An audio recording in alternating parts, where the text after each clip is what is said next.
पण सगळ्यांनी मिळून छळलंय तुला. तरीही तूच पेलत राहिलीस समाजाच्या अपेक्षांचं ओझं. पण आत्ता काय घडतंय माहितीये?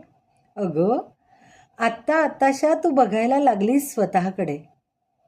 माझं शरीर, माझं मन, माझ्या भावना आणि माझं जगणं. आणि तेच नेमकं डोईजड झालंय या समाजाला.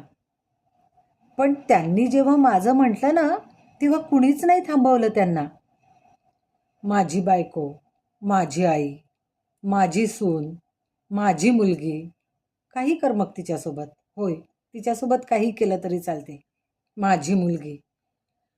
पण तू माझा हा शब्द वापरलास आणि म्हणे, अरे आता आलंय कलियुग. अरे कलियुग तर यांनीच आणलंय. मुलगी कधी मुलगी वाटली नाही, बायको कधी बायको वाटली नाही, सून कधी सून वाटली नाही आणि आई कधी आई वाटली नाही. सोड ग, जाऊ दे हा पापट पसारा. कितीही उगाळलं तरी हा कोळसा काळाच उगाळणार.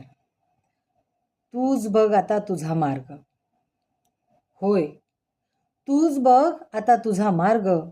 तूच निर्माण कर तुझा स्वर्ग. पण तुला हे सांगून ठेवते, स्वर्ग म्हणजे तरी काय ग? सुवर्णाचा महाल नाही, चंदनाचा वारा नाही, मोत्याचा चारा नाही. तिथे म्हणे सारी चालत असते मनमानी. तिथेही म्हणे सारी चालत असते मनमानी. सुकुमार नव्या पोरी नाचत असते इंद्रदारी. म्हणूनच म्हणते तुला, नवा स्वर्ग निर्माण कर. नकोय मला जुन्या पद्धतीचा स्वर्ग. सांग समाजाला.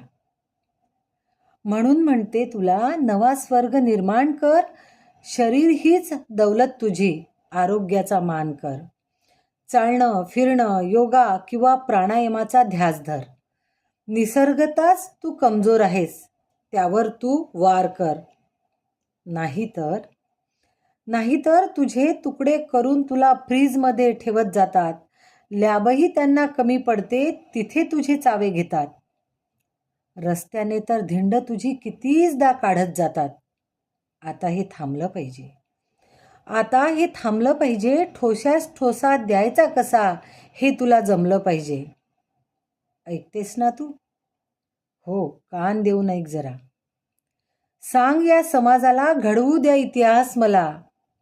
शिवाजीची वाघनख संग्रहालयात ठेवली आहे. हो, सध्या तर ती नागपुराच्या संग्रहालयात आहे.